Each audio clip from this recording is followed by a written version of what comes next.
sukacita siang hari ini, amin ya. Haleluya. Haleluya. Kita kembali datang ke hadirat Tuhan. Kita mau beri waktu kita yang terbaik untuk Tuhan siang hari ini. Makasih Tuhan. Kami bersyukur Tuhan siang hari ini Tuhan. Kembali boleh kami Tuhan datang ke tempat ini. Kembali kami boleh Tuhan menemui Allah kami yang hidup siang hari ini.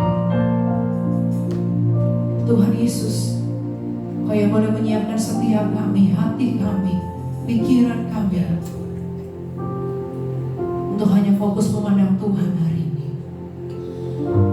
Kalau kami mau beri yang terbaik Tuhan untuk Engkau siang hari ini, dan kami mau undang Tuhan Yesus untuk datang dalam hati kami siang hari ini. Kasih Tuhan Yesus, terima kasih Tuhan.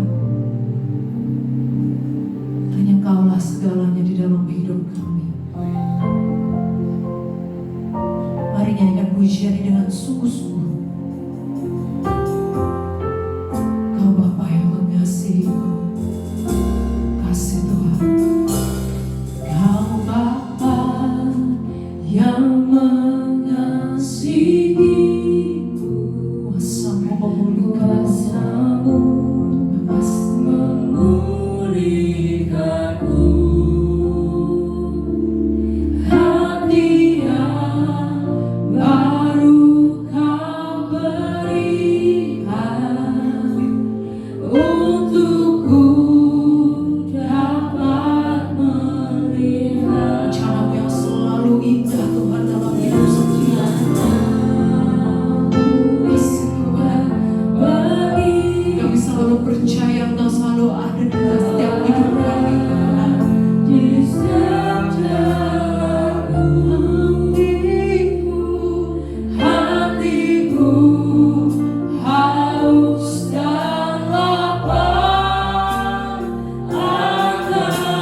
Itu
untuk waktu yang indah kami bersama dengan Tuhan. Yes. Dan kami siap Tuhan memulai ibadah kami. Kami mau bersorak-sorai, kami mau meninggikan Tuhan kami yang hidup di dalam satu nama Tuhan Yesus Kristus. Mari jemaat Tuhan antusias kita bersama-sama katakan Amin. Amin. Haleluya. Shalom. Shalom. Ada sukacita siang hari ini, boleh angkat tangannya di hadapan Tuhan. Haleluya. Siapa yang di sini siap untuk memuji Tuhan siang hari ini? Amin. Haleluya. Haleluya.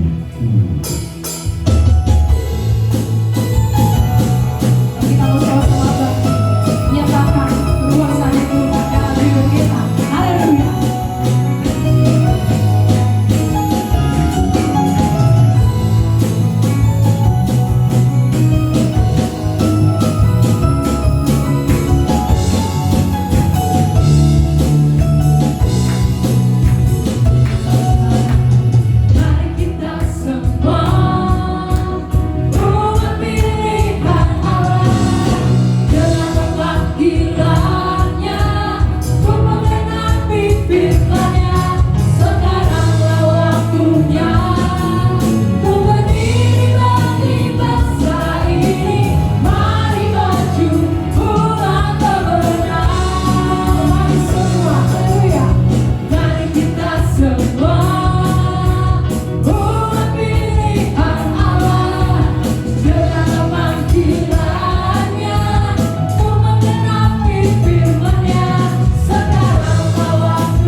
dalam hidup kami.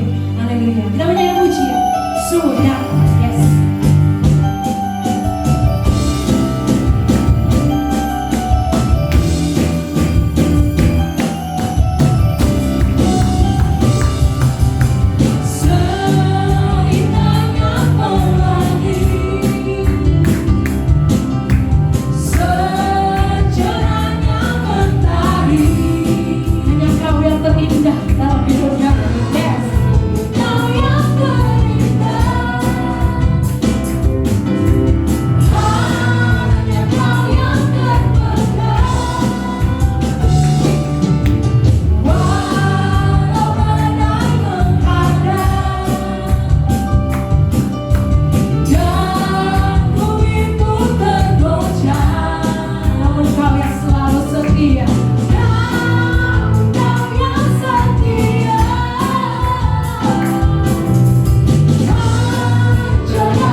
Begitu nyatanya kasih Tuhan dalam hidup kita.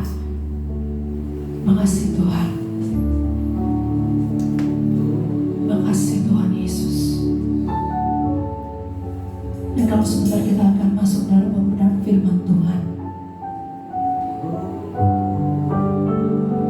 Mari kita mau siapkan hati kita, supaya firman yang disampaikan siang hari gak berlalu begitu saja. Tapi itu yang boleh menjadi pegangan hidup kita. Makasih Tuhan. Bersamamu Tuhan, kami sanggup melewati segala sesuatunya. Makasih Tuhan.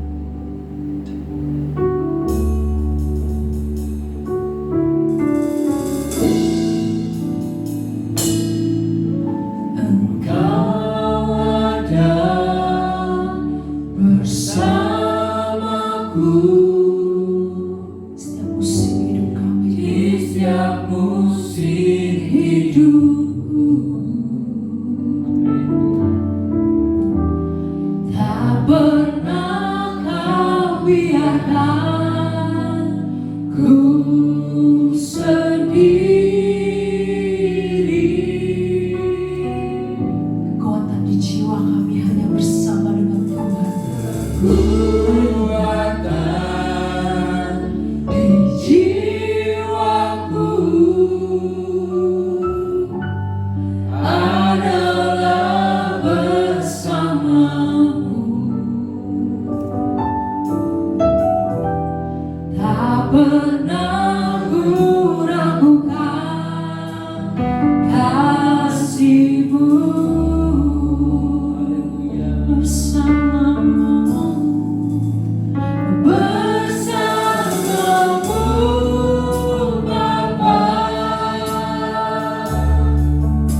juga yang akan berbicara buat setiap kami.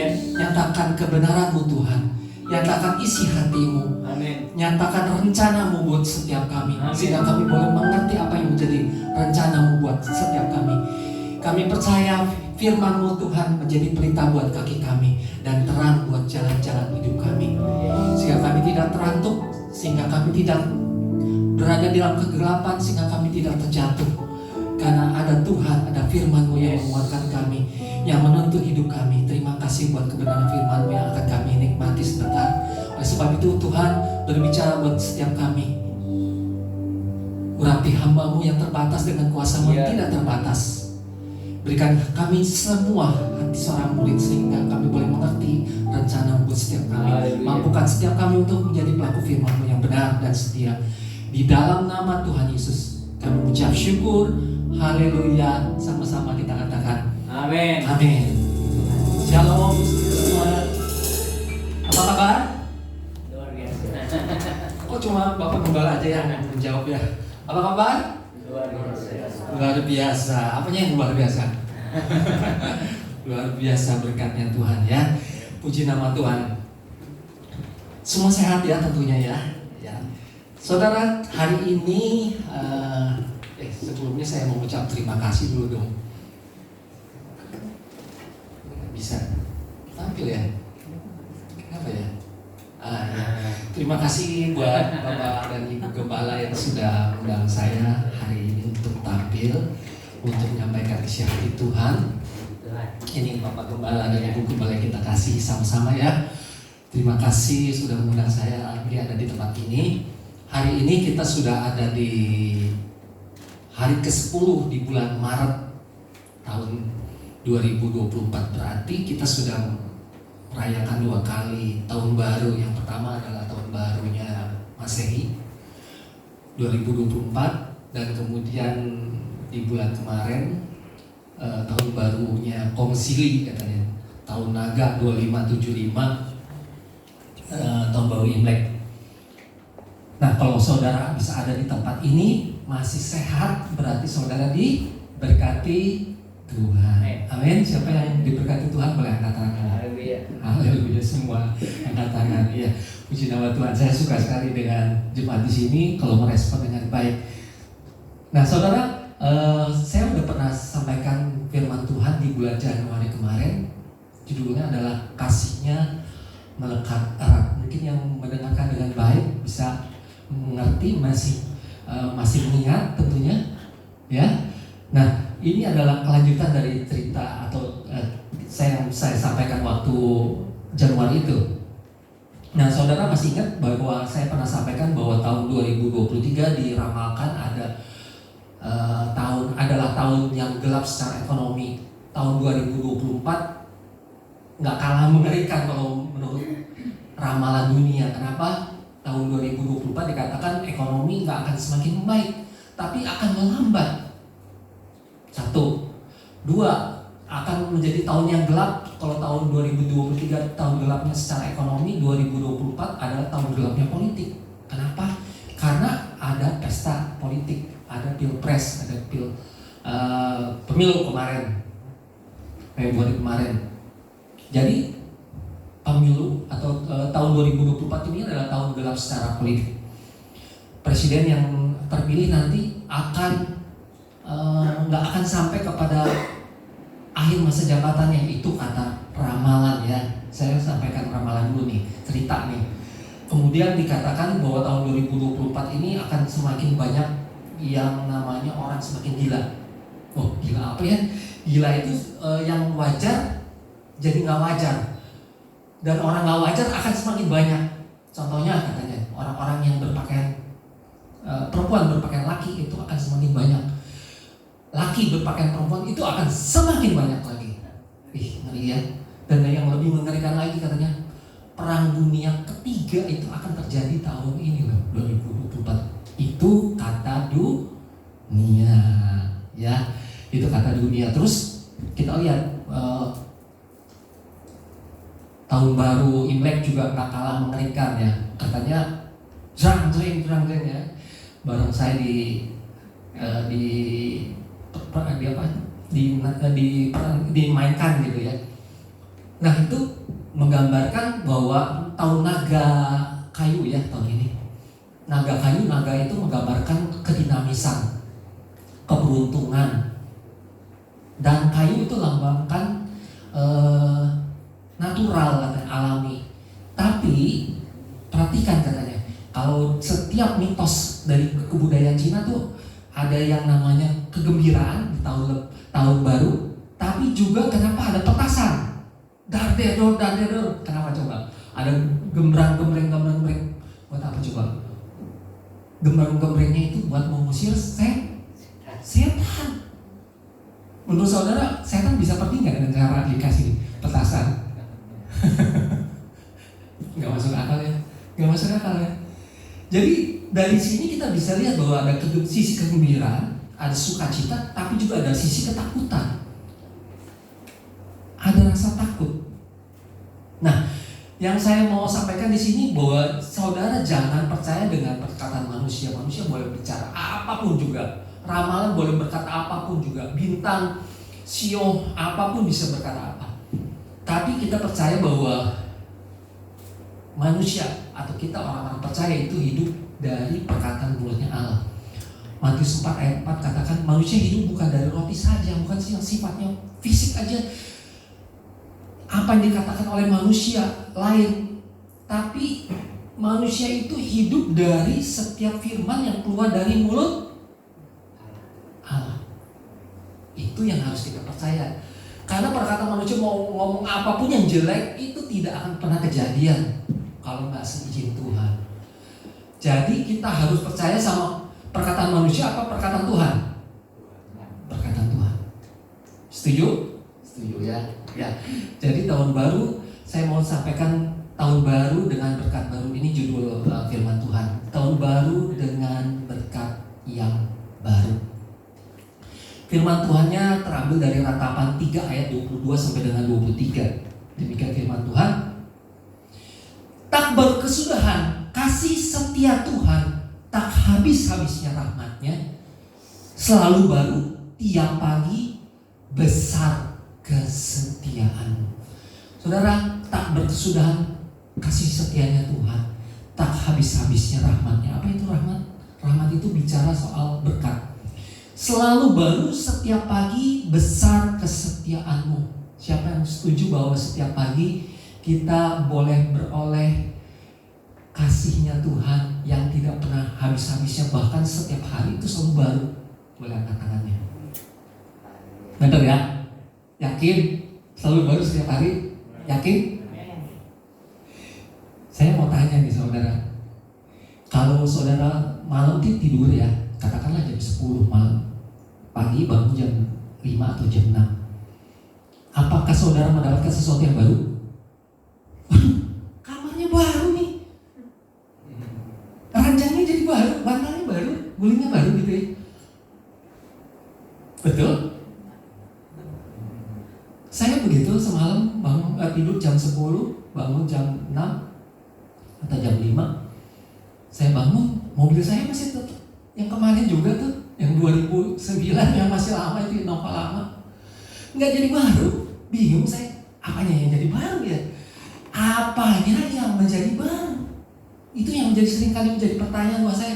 Apanya yang menjadi baru ya Tuhan? Semalam pegel nih pinggang, kok pagi-pagi masih juga ya berasa ya pinggangnya. Kemarin masih punya utang nih di bank, kok sampai hari ini masih ada utangnya, nggak selesai, nggak jadi tiba-tiba selesai, nggak tiba-tiba jadi beres. Masalah yang kemarin saya hadapi kok masih ada juga, nggak selesai. Terus apanya yang baru gitu ya? Apa yang baru? Ayo, ada yang bisa jawab? Apanya yang baru? Katanya setiap hari itu baru, setiap pagi itu baru. Apanya yang baru? Adik saya jawab, kita ulas bareng-bareng ya. Mungkin kita berpikir ini mah tulisan penulisnya sih ya.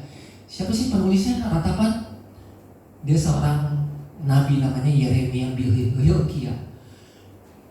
Mungkin ya dia orang hidupnya enak, hidupnya diberkati Tuhan terus, rahmatnya baru setiap pagi, dia bangun pagi selalu baru begitu ya.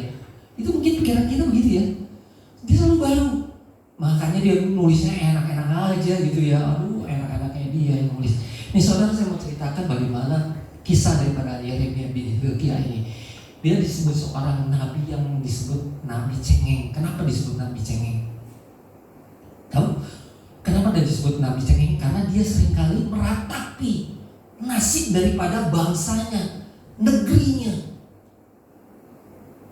Dia tinggal gak jauh dari Yerusalem, kota yang dibanggakan besar, megah, hebat di zamannya. Tahu-tahu dibakar, dihancurkan oleh musuh. Bangsa yang tinggal di sana adalah bangsa Yehuda. Bangsa Yehuda itu kemudian dibuang ke Babel. Terus apa enaknya gitu ya? Apa berkatnya? Apa rahmatnya? Apanya yang baru gitu kalau kita pikir? Apanya rahmatnya kalau gitu? Apanya yang enak? Yerusalem yang begitu megah dibakar, habis menjadi puing-puing. Gak ada sesuatu yang enak. Itu gambaran daripada Yeremia. Nah ini Yeremia 25 ayat 2 sampai dengan 11 ini akan menjelaskan sedikit aja. Firman itu telah disampaikan oleh Nabi Yeremia kepada segenap kaum Yehuda dan kepada segenap penduduk Yerusalem, katanya. Sejak dari tahun yang ke-13 pemerintahan Yosia bin Amon, Yehuda sampai hari ini, jadi sudah 23 tahun lamanya firman Tuhan datang kepadaku, dan terus menerus aku mengucapkannya kepadamu, tetapi kamu tidak mau mendengarkannya. Kata mereka, bertobatlah masing-masing kamu dari tingkah langkahmu yang jahat dan dari perbuatan-perbuatanmu yang jahat, maka kamu akan tetap diam di tanah yang diberikan Tuhan kepadamu dan kepada nenek moyangmu dari selama-lamanya sampai selama-lamanya. Juga janganlah kamu mengikuti Allah lain untuk beribadah dan sujud menyembah kepadanya. Janganlah kamu menimbulkan sakit hatiku dengan buatan tanganmu, supaya jangan aku mendatangkan malapetaka kepadamu, dan seterusnya. Nanti saudara baca sendiri di rumah ya, kalau saya bacakan panjang sekali ceritanya. Kenapa Yerusalem dihancurkan oleh musuh? Kenapa bangsa pilihan Tuhan, bangsa Yehuda, dibuang ke Babel? Karena ketidaksetiaan mereka tidak menyembah kepada Allah yang hidup. Mereka menyembah kepada patung-patung. Mereka menyembah kepada dewa-dewa yang mati. Dewa bangsa-bangsa sekitar mereka sembah itu, sehingga membuat sakit hatinya Tuhan. Tuhan biarkan itu terjadi. Itu jawabannya. Nah saudara, apanya yang baru? Kita tunda ya. Nah, saya mau ceritakan satu kisah. Pernah dengar nama Joy Tanchi Mendoza? Ada yang pernah dengar? Joy Mendoza aja kita panggilnya. Joy kita panggilnya, gampangnya kita pendekin aja Joy aja. Nah, Joy ini adalah seorang motivator di acara-acara rohani.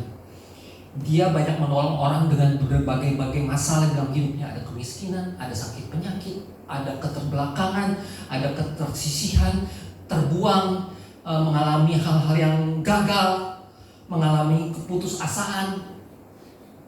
Dengan cara Joy ini ceritakan masa lalunya yang suram, masa lalunya yang pedih, tapi dia berhasil bangkit lagi karena pertolongan Tuhan.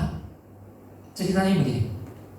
Joy adalah seorang gadis religius. Dia dibesarkan di dalam keluarga Kristen yang setia, taat. Kisahnya dimulai ketika Joy ini perempuan ya.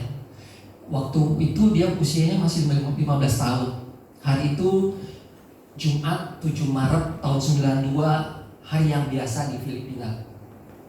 Joy lagi menikmati waktunya bermain bersama dengan temannya di rumah ayah ibunya. Nah, dia di kamar gitu ya. Atau orang tua mereka lagi ke acara misionaris, jadi pergi. Nah, satu ketika waktu pamannya pulang nih, pamannya datang nih ke rumah tersebut, ke rumah Joy.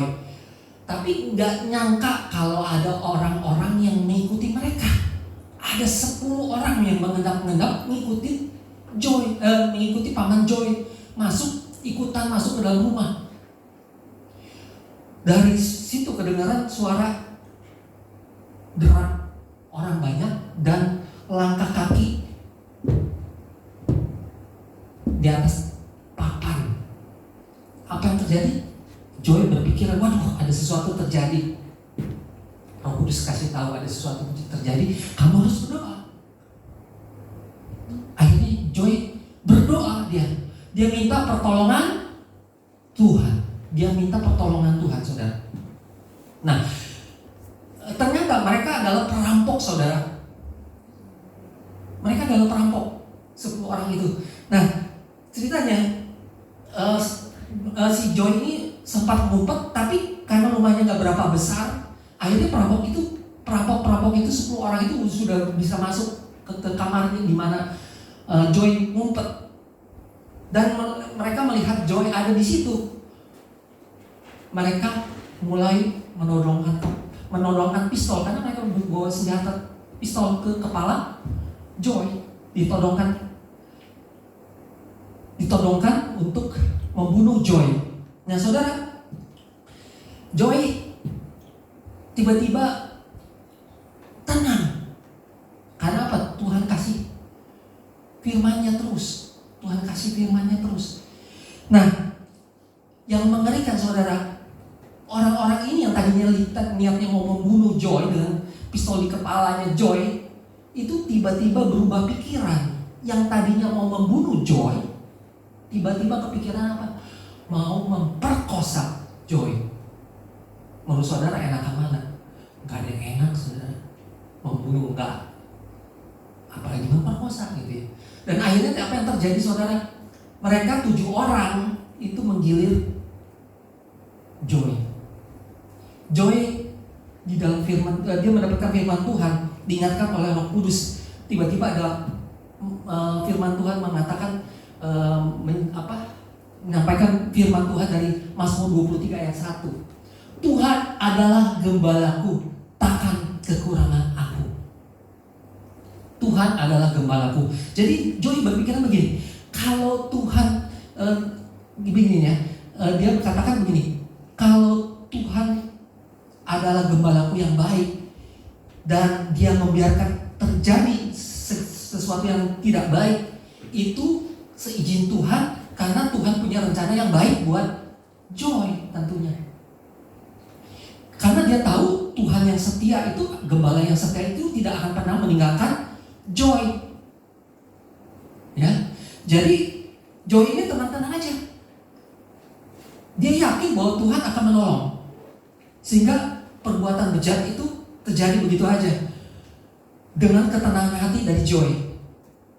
Nah, saya mau tanya sama saudara, bagaimana kalau doa kita seperti Joy, minta pertolongan Tuhan, tapi tidak terjadi apa yang kita inginkan? Joy minta Tuhan tolong, lindungi dia dari perampok, tapi bukan terjadi perampokan, tapi justru terjadi pemerkosaan. Apa yang terjadi, saudara? Bagaimana kalau Tuhan tidak menjawab doa kita? Mungkin sampai hari ini kita berdoa untuk kesembuhan sakit penyakit kita, tapi Tuhan belum menjawab doa kita. Mungkin kita berdoa untuk usaha, untuk dagangan kita, untuk pekerjaan kita, tapi belum dijawab sama Tuhan. Apa yang akan terjadi, saudara? Apakah saudara masih berdoa? Mungkin kita berdoa di Pilpres kemarin, Tuhan semoga yang menang si Uban. Ternyata yang menang si Gemoy. Ada si mulut manis, kita gak ada yang tahu kan? Gak ada yang tahu kan? Tapi tahu nggak, saudara? Siapapun yang terpilih nanti sesuai dengan kehendak Tuhan adalah terbaik. Amin. Siapa setuju? Boleh katakan. Siapapun yang terpilih nanti, Tuhan punya rencana yang baik buat setiap kita. Doa saudara belum dijawab, bukannya doa saudara tidak dijawab, tapi Tuhan punya caranya sendiri, saudara. Kemudian Joy, saya lanjutin ya. Kemudian Joy belajar untuk mengampuni. Joy dapat firman Tuhan dalam Roma 3 ayat 23. Karena semua orang telah berbuat dosa dan telah kehilangan kemuliaan. Dia belajar bahwa setiap orang itu pasti bisa berbuat dosa, termasuk dirinya. Lah, apalagi penjahat itu, 7 orang pemerkosanya, 10 orang perampok itu. Jadi dia berpikiran dia harus mengampuni tentunya. Belajar untuk mengampuni. Dia mendapatkan sesuatu yang baru, saudara. Dia mendapatkan hati yang baru untuk mengampuni. Joy ini mendapatkan hati baru untuk mengampuni, sehingga dia bisa menjadi seorang motivator seperti saat ini. Nah, sekarang ini dia bisa mempunyai keluarga yang bahagia. Anaknya ada berapa? 1, 2, 3, 4, 5 ya. 5 dia punya anak. Jadi keluarga yang bahagia. Kalau kemarin doanya dijawab Tuhan dengan caranya Tuhan, dengan caranya Joy, pengen lepas dari pemerkosa, dari pembunuh. Apa yang terjadi? Apakah dia akan jadi motivator? Pasti enggak. Itu kayak kisah yang pertama ya. Dilanjut dong. Ini kok macet ya? Diklik tolong. Ya. Nah, satu lagi. Saya mau bawakan banyak cerita di sini, nggak bosen ya? Saya mau bawakan cerita aja supaya nggak membosankan. Saya bawakan cerita aja deh. Agak banyak hari ini. Kalau tadi Joy Mendoza, hari ini saya mau kali ini saya mau bawakan kisah Nick Vujicic. Ada yang pernah dengar nama ini? Ini udah jauh lebih terkenal. Nick Vujicic ini adalah seorang motivator juga. Dia seorang motivator dan penginjil asal Melbourne, Australia, yang banyak membangkitkan semangat orang-orang yang sudah putus harapan, putus semangat, sehingga mendapatkan pengharapan yang baru di dalam Tuhan, sehingga dia punya banyak orang tertolong, punya semangat yang baru, bangkit lagi dengan pertolongan Tuhan tentunya. Nah, saudara, Nick ini saya ceritakan, Nick ini adalah seorang yang lahir dengan sindrom yang langka, entah namanya apa, sehingga dia punya tangan nggak ada, tangan kanan, tangan kiri, kaki kanan, kaki kiri nggak ada, yang ada cuma apa? Kepala dan badannya saja. Mengerikan kan? Kalau kita melihat mengerikan. Awalnya aja mamanya waktu lahir nggak mau lihat, ngeri, takut. Tapi belakangan mereka orang tuanya mau menerima bahwa ini adalah rencananya Tuhan yang bagus buat Nick, karena dia tahu bahwa mereka juga adalah orang-orang rohani ya. Tahu Nick ini adalah salah satu rencana Tuhan di dalam hidup mereka juga. Jadi mereka bisa menerima keadaannya Nick. Awalnya memang Nick kecil, waktu masih kecil, hidup sebagai orang atau pribadi yang depresi. Wajar kan? Depresi, kenapa? Dia lihat teman-temannya bisa jalan, bisa lari-lari, bisa berjalan ke sana kemari, bisa melakukan ini dan itu, sedangkan Nick terbatas. Ke sana kemari dia susah gitu ya, mesti merangkak, mesti merondang gitu ya. Nah, susah sekali. Nah, keadaannya seperti ini seringkali membuat Nick dibully sama teman-temannya. Nick dibully karena nggak punya tangan, nggak punya kaki, dan Nick hidup dengan kedepresiannya. Dia seringkali berdoa, dia seringkali juga mau usaha untuk bunuh diri, tenggelamkan diri di bak mandi supaya mati gitu, biar mati supaya nggak melihat kepedihan hidupnya. Nah, saudara, dia seringkali juga berdoa minta Tuhan kasih tangan yang baru, kaki yang baru. Menurut saudara, Tuhan sanggup nggak ngasih tangan yang baru, kaki yang baru? Sanggup nggak? Sanggup. Apakah Tuhan menjawab doa Nick dikasih tangan baru, kaki yang baru? Sama sekali enggak. Tuhan punya caranya sendiri. Tuhan kasih yang lebih baik, bahkan terbaik buat Nick. Apa itu? Hati yang baru, ya, dan roh yang baru. Yeskiel 36 ayat ke-26. Kamu akan kuberikan hati yang baru dan roh yang baru di dalam batinmu, dan aku akan menjauhkan dari tubuhmu hati yang keras, dan kuberikan kepadamu hati yang taat. Kamu akan berikan hati yang baru, roh yang baru dalam batinmu, dan aku akan menjauhkan dari tubuhmu hati yang keras, dan kuberikan hati kepadamu hati yang taat. Ada dua kata kerja di sini, kuberikan dan menjauhkan. Kalau kita baca sepintas memang nggak ngefek apa-apa ya. Tapi coba kita renungkan baik-baik janji Tuhan ini. Asalkan kita mau menyatu dengan firman-Nya, asal kita mau menjadi satu dengan firman-Nya, tinggal tetap di dalam firman-Nya, asal kita mau menghidupi firman-Nya, saya yakin, saya percaya kita semua akan diberikan hati yang baru, roh yang baru, hati yang baru, roh yang baru. Saudara, kalau Tuhan kasih tangan yang baru buat Nick, roh yang baru, tangan yang baru buat Nick, kaki yang baru buat Nick, saya yakin, saya percaya Nick nggak akan jadi motivator, nggak akan jadi berkat buat banyak orang di dunia ini. Oh, dia punya tangan, punya kaki, lengkap sama seperti kita semua. Apa bedanya?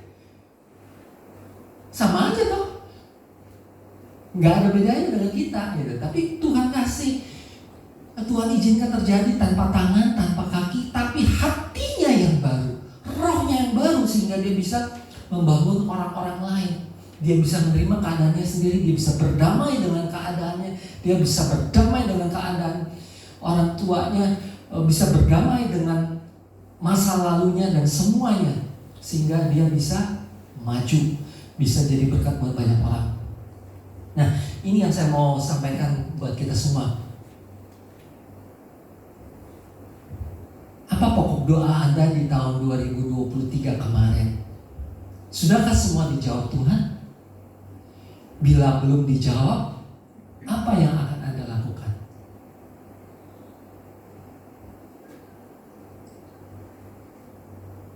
Tahun 2023 kita pasti enggak berhenti-berhentinya berdoa dong. Kita punya pokok doa A, B, C, D. Tapi apakah semua sudah dijawab Tuhan? Enggak ya? Saya percaya kita enggak semua dijawab oleh Tuhan. Kadang-kadang Tuhan menjawab dengan caranya Tuhan. Tuhan enggak menjawab dengan caranya kita, keinginannya kita. Kenapa? Karena Tuhan punya caranya sendiri. Saudara pernah dengar perbedaannya antara iman besar dengan iman yang benar? Atau saya pernah sampaikan ya di Januari ya. Apa bedanya iman besar dengan iman benar? Iman besar itu berbicara soal masalah kita bisa usir, kita bisa singkirkan, kita bisa tangking gunung, itu kita bisa, gunung masalah kita bisa usir, kita bisa pindahkan, gitu ya. Tapi iman yang Tuhan mau adalah iman yang benar. Sekalipun masalah kita tidak selesai, tapi kita tetap percaya kepada Tuhan. Contoh, pernah dengar ceritanya kisah Sadrah, Mesak, dan Abednego? Mereka hidup di zamannya Raja Nebukadnezar. Nebukadnezar memerintahkan setiap orang di seluruh bangsa yang ada di bawah kekuasaannya, di dalam negerinya, itu semua harus menyembah kepada patung emas yang dibuat oleh Nebukadnezar. Kalau tidak menyembah kepada patung ini, semua orang yang tidak menyembah ini akan dibuang ke perapian, dimatikan, dilempar ke perapian, pasti mati. Semua orang sudah tunduk. Semua orang, seluruh bangsa pada tunduk. Tapi ada 3 orang dikisahkan, Sadrah, Mesak, Abednego enggak mau tunduk, tidak mau menyembah kepada patung ini. Ketika dipanggil sama Nebukadnezar, kenapa enggak menyembah? Ya karena itu bukan Allahku. Ya jawabannya, iya bukan Allahku. Oh kalau gitu aku buang deh kamu ke perapian, kamu akan menderita di sana, mati, kebakar, mati hangus. Apa jawab mereka? Sadrah, Mesak, Abednego, apa mereka menyerah? Tiba-tiba berubah pikiran? Enggak. Sadrah, Mesak, Abednego bilang, sekalipun aku tidak ditolong sama Tuhan yang aku sembah, Allah yang aku sembah, aku tetap tidak akan menyembah kepada patung itu. Ya, luar biasa ya. Sekalipun kita tidak dijawab doa kita di tahun 2023, 2024, 2025, apakah kita masih menyembah Tuhan? Harus kita tetap menyembah Dia, karena iman yang dibutuhkan Tuhan mau kita punya iman yang benar. Iman besar bagus, iman benar hebat, itu kita harus punya iman yang benar. Saudara perhatikan, Tuhan seringkali tidak menjawab setiap keinginan kita, tapi Tuhan menjawab doa-doa kita sesuai dengan kebutuhan kita. Kadang kita kesulitan keuangan, kita nggak dapat pekerjaan, seringkali kan seperti itu. Tuhan seringkali tidak mengubah keadaan kita, saudara. Tuhan lebih tertarik untuk mengubah hatinya kita. Sekali lagi, Tuhan tidak tertarik untuk menolong mengubahkan keadaan kita, tapi Tuhan jauh lebih tertarik dengan mengubah hatinya kita. Saudara, hati kita yang dikasih yang baru, roh kita dikasih yang baru. Itu yang Tuhan mau kerjakan dalam hidup kita. Roh baru, hati yang baru. Saya percaya setiap kita boleh menerima hati yang baru, roh yang baru di tahun ini. Asalkan kita taat dan setia, tinggal di dalam firman-Nya, lakukan firman-Nya. Setuju? Amin. Saya mau akhiri firman Tuhan pada siang hari ini dengan satu kesaksian. Wah, paling disukai sama orang-orang itu kesaksian ya. Yang tadi udah ngantuk nih si Pak Haryanto nggak kelar-kelar ya. Ngomongnya kepanjangan, bosen, udah aja nggak kelar-kelar. 40 menit enggak juga.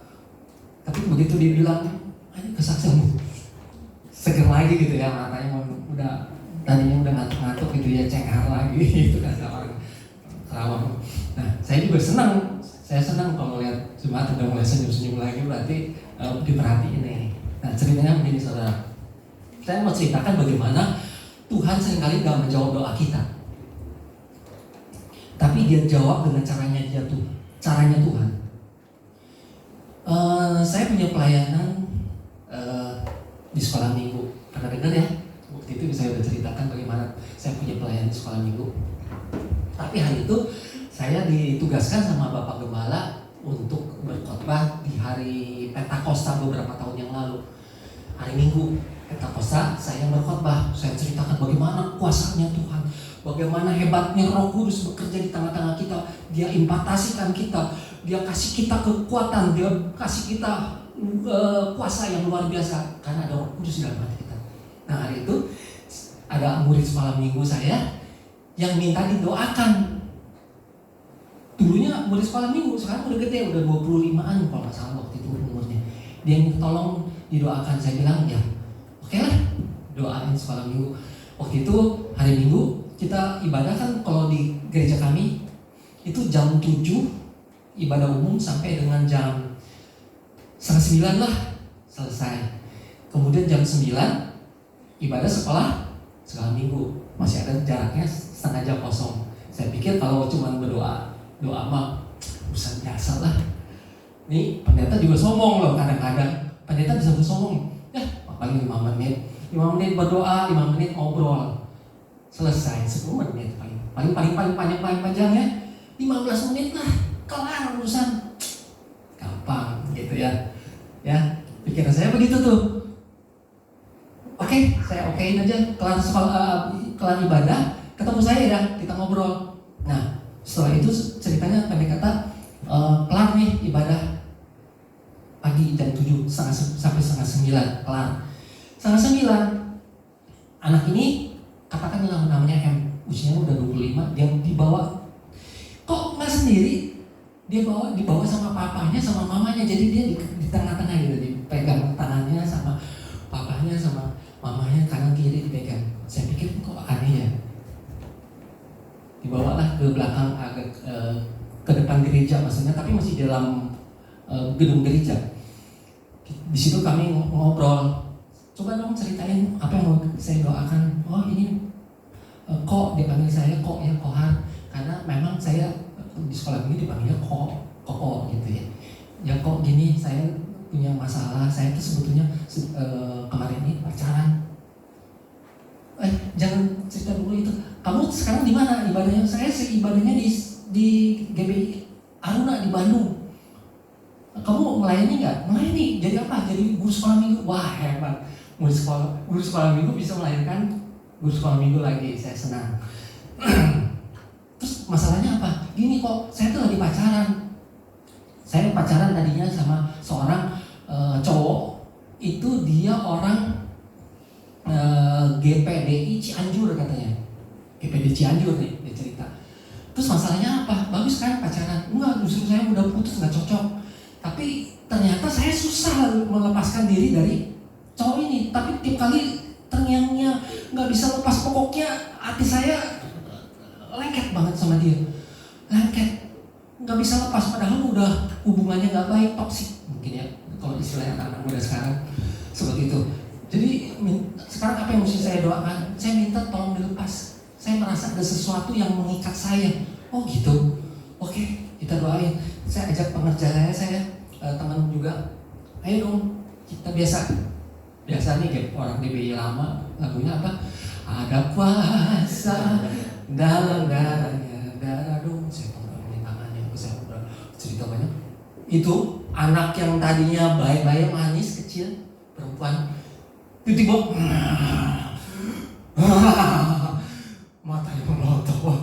matanya melotot, tiba-tiba suara nenek-nenek keluar. Itu ngomongnya bahasanya bahasa Sunda yang kasar sekali. Aing dibayar mahal buat bikin dia diikat. Ini saya ngomong Sunda susah ya. Mohon maaf karena saya orang Sumatera sama kayak ibu ya. Ibu dari orang Medan, saya orang Aceh.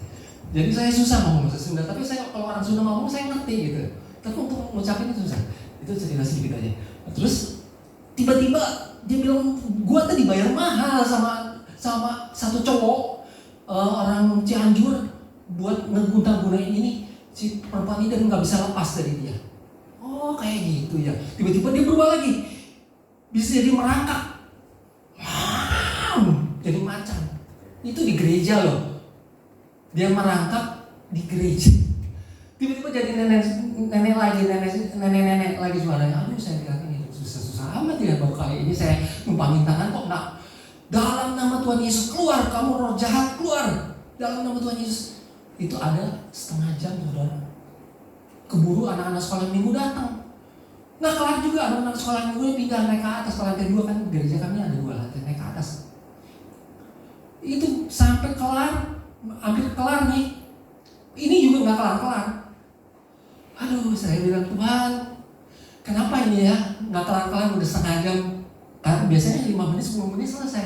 Itu dipegangin kanan kiri sama orang tuanya. Terakhir dia bilang begini, syahku aing. Waduh, saya kurang ajar ya ngeledek pendeta. Saya benar-benar terpukul. Saya bilang gini, oke kita istirahat dulu. Karena udah banyak sekali orang dengar itu teriak-teriaknya kencengnya bukan main. Karena dia teriak-teriak segereja kedengeran. Akhirnya saya bilang gini, daripada mengganggu orang-orang yang lagi ibadah sekolah minggu, takut nanti anak-anak sekolah minggu, kita lanjut nanti agak siangan atau sore. Setuju? Kita kumpul lagi ke rumah ya. Nanti ke rumah kamu pulang dulu. Nanti Pak, Bu, tolong bawa anaknya ke rumah. Nanti saya akan menyusul. Kemudian saya berdoa sama Tuhan. Tuhan, kenapa ya Tuhan gak jawab doa saya? Saya tuh malu pisan. Katanya kuasa Roh Kudus itu hari Pentakosta itu begitu dahsyat. Tapi ini saya mana Roh Kudusnya? Katanya jagoan, katanya Roh Kudus itu mana lo? Cuma bisa korbannya doang kan? Saya pikir apa ya Tuhan? Apa yang saya menjadi sesuatu yang salah di doa saya atau apa yang saya bertindak salah? Tuhan kasih satu hikmat sama saya. Kamu mesti minta barang-barang lamanya.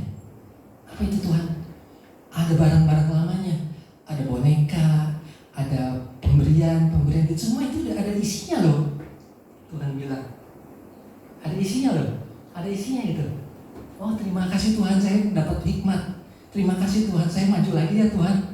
Hari itu saya maju lagi. Setelah agak siangan, kelar istirahat, saya pergi lagi ke rumah M ini. Saya ajak teman saya satu lagi, guru suami yang hari itu nggak datang, jadi saya ajak.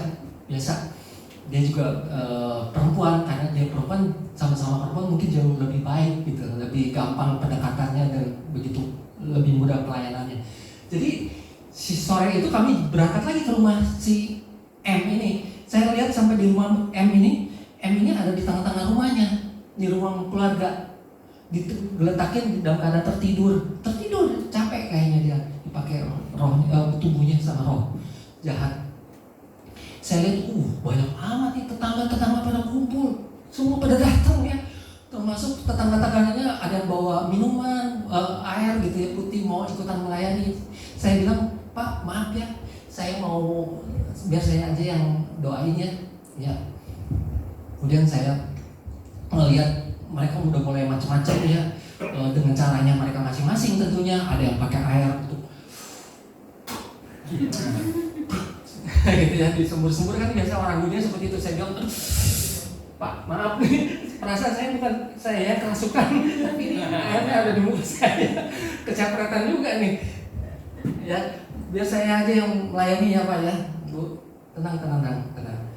Habis itu saya bilang, papa mamanya tolong dong kumpulin barang-barang pengasih dia dalam satu dus. Waduh, saya lihat satu dus itu penuh banget, ada boneka, ada ini, ada itu, ada pemberian dari si cowoknya. Jadi saya bawa ke depan, saya bakar di situ.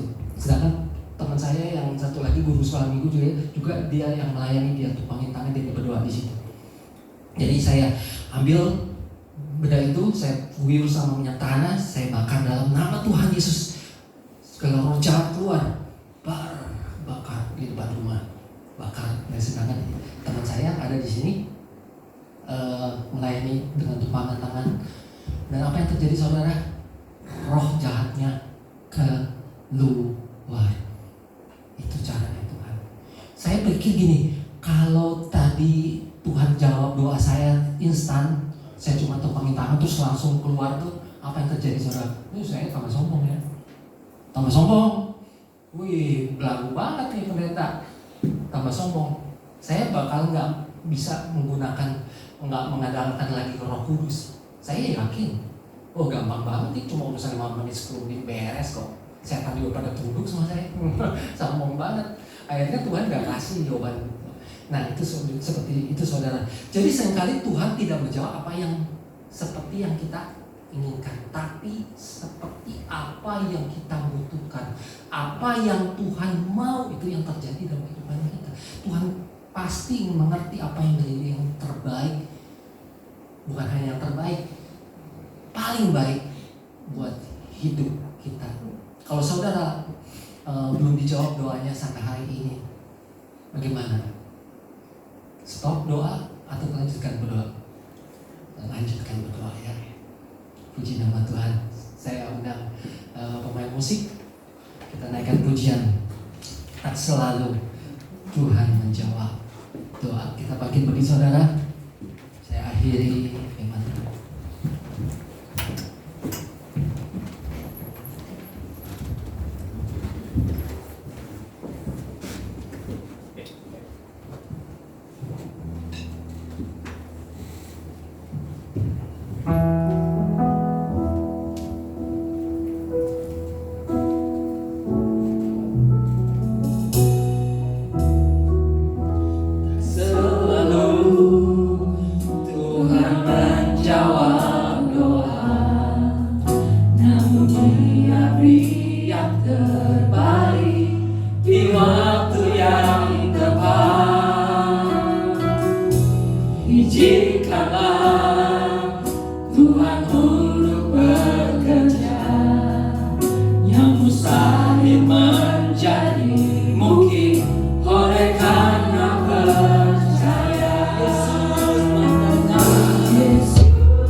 Lebih dari yang ku harapkan.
Dia seringkali menjawab lebih daripada yang kita harapkan.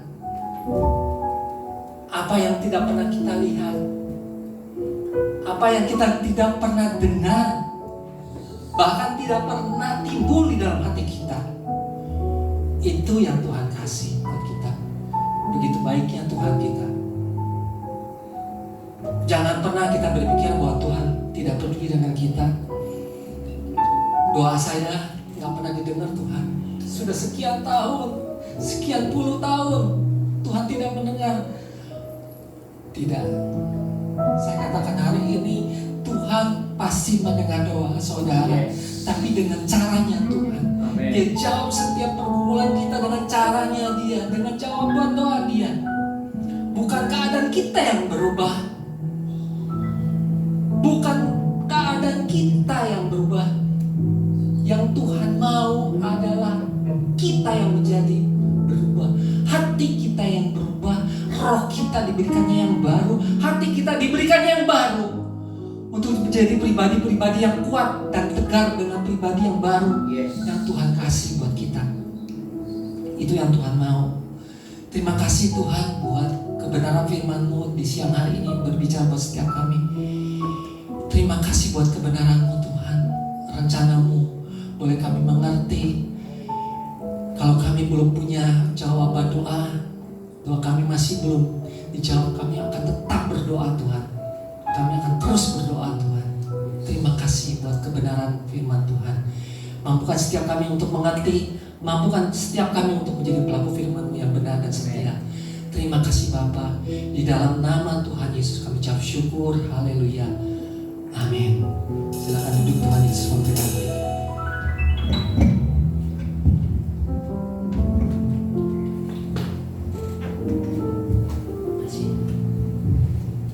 Ya, terima kasih kepada hamba-Nya Bapak Pendeta Haryanto atas pemberitaan firman Tuhan.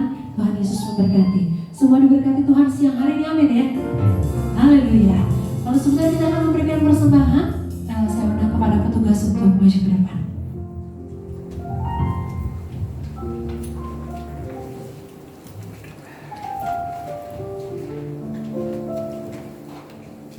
Ya, kita mau bersatu dalam doa.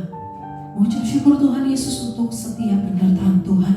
Kalau kami boleh ada Tuhan di pertengahan ibadah kami siang hari ini, kalau kami sudah Tuhan boleh memuji meninggikan nama Tuhan, dan kami sudah boleh diberkati Tuhan dengan firman-Mu yang luar biasa siang hari ini Tuhan. Biarlah Tuhan firman-Mu yang boleh disampaikan Tuhan itu boleh menjadi rema dalam hidup setiap kami. Itu boleh tertanam di tanah hati kami dan tumbuh dengan subur ya Bapa. Terima kasih Tuhan Yesus, terima kasih. Biar kalau sebentar Tuhan kami akan memberikan persembahan, biar Tuhan Yesus yang boleh memberkati setiap kami, tangan-tangan yang memberi maupun yang belum sempat memberi, biar berkat Tuhan yang boleh sama atas setiap kami. Terima kasih Tuhan Yesus, terima kasih. Ayo di dalam nama Tuhan Yesus kami berdoa. Haleluya, amin. This is your house, this is your home.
Terima kasih buat kesempatan yang indah pada pagi hari ini. Bapak sudah memberikan menyampaikan firman yang begitu memberkati kami semua. Terima kasih buat Pak Pendeta Haryanto dan Ibu juga, anaknya juga ikut ya. Selamat datang di GBI Home. Saudara yang baru pertama kali hadir di tempat ini, boleh berdiri. Puji Tuhan.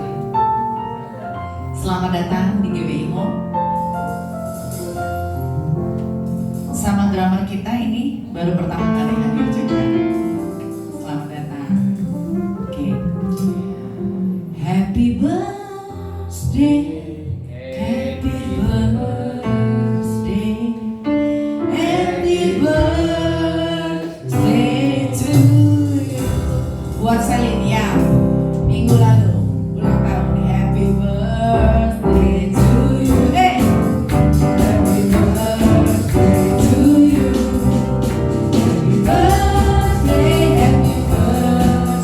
Happy birthday, happy birthday,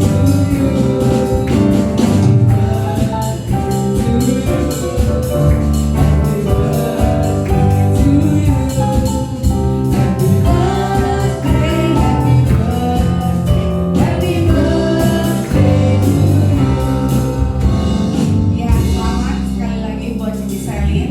Nanti saya minta Bapak Gembala untuk mendoakan ulang tahun Cici Selin yang ke-21 ya, Ci ya. Ya, oke, nanti saya minta jemaat mendukung dalam doa bersama dengan Bapak Gembala. Mari kita tundukkan kepala kita. Bapa di dalam sorga, bersyukur buat usia yang sudah ditambahkan kepada saudari kami, kekasih kami Selin. Tuhan biarlah Kau boleh memberkati dia. Dalam nama Tuhan Yesus Tuhan memberkati. Biarlah kasih setia Tuhan di dalam kehidupannya. Dia boleh berkarya lebih lagi dalam pekerjaan dan juga di dalam pelayanannya. Tuhan memberikan kesehatan, memberikan perlindungan dan penyertaan Engkau di berikut waktu-waktu yang Tuhan sudah sediakan bagi dia. Terima kasih Tuhan buat saat ini. Kalau sampai ada saat ini karena kemurahan dan anugerah Tuhan, Engkau memberkati Selin. Di dalam nama Tuhan Yesus Kristus kami berdoa. Haleluya. Amin. Sekali lagi Tuhan Yesus berkati sama-sama. Yes.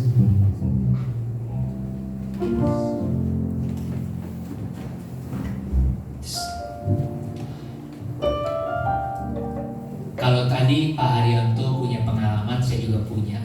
Tahun 90-an lagi ibadah begini, ada yang kemasukan roh perempuan, didoain. Lama prosesnya nggak mau keluar. Akhirnya dalam nama Tuhan Yesus keluar. Kalau lu nggak mau keluar, gue yang keluar. Karena apa? Lama prosesnya, saudara. Nah itu. Terima kasih buat Pak Haryanto yang sudah menjadi berkat buat kita pada hari ini dengan keluarga, ibu dan anak. Tuhan Yesus memberkati juga buat kehadiran saudara-saudara pada siang hari ini yang pertama kali juga hadir. Terima kasih, Tuhan Yesus memberkati.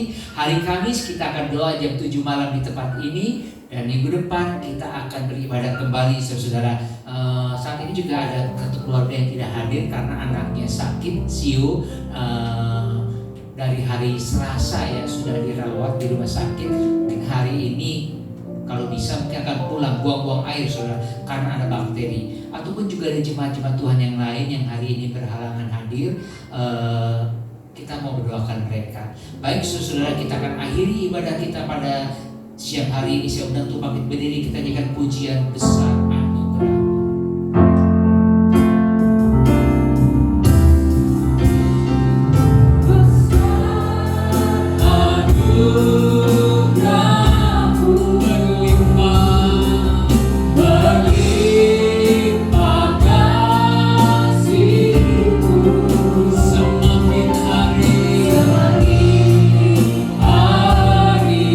Semakin bertambah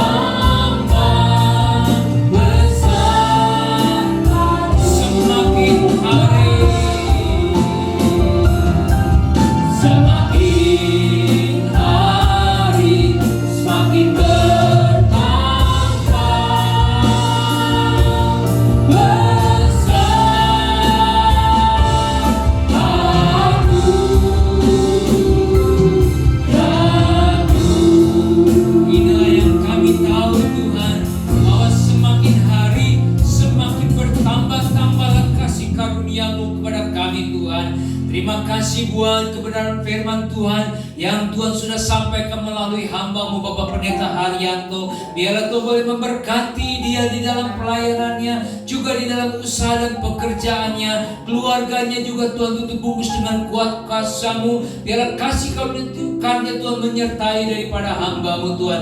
Hamba berdoa Tuhan bagi kekasih kami yang baru pertama kali datang hadir tempat ini, biar Tuhan boleh memberkati mereka Tuhan. Kami berdoa untuk anak Sio Tuhan yang sakit, biar Tuhan menyembuhkannya sesuai dengan firman-Mu berkata melalui bilur-bilur-Mu kami disembuhkan. Aku berdoa di dalam nama Tuhan Yesus Kristus, Tuhan boleh menyembuhkan dia Tuhan. Berdoa juga Tuhan buat anak Yuriko Tuhan, biarlah Tuhan boleh memberkati Yuki Tuhan, sembuhkan Tuhan, memulihkan kondisinya Tuhan. Kami serahkan Yuki ke dalam tangan Tuhan di dalam nama Tuhan Yesus Kristus Tuhan. Ke dalam tangan-Mu Tuhan, juga jemaat Tuhan yang berhalangan pada siang hari untuk hadir, biarlah Tuhan boleh menyertai dimanapun mereka berada. Terima kasih Tuhan Yesus, terima kasih. Saudara-saudara, mari kita mengangkat kedua tangan kita di hadapan Tuhan.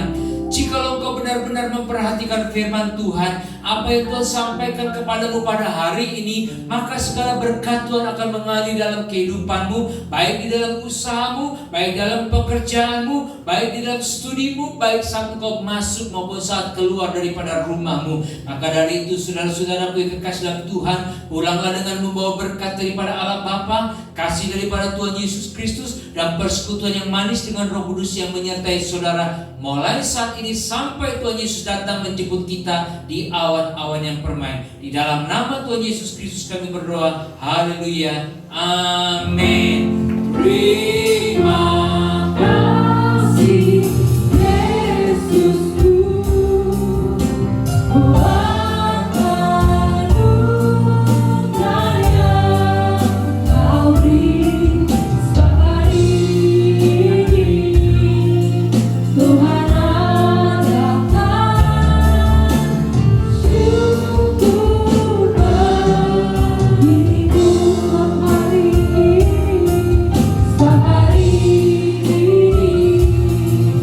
Tuhan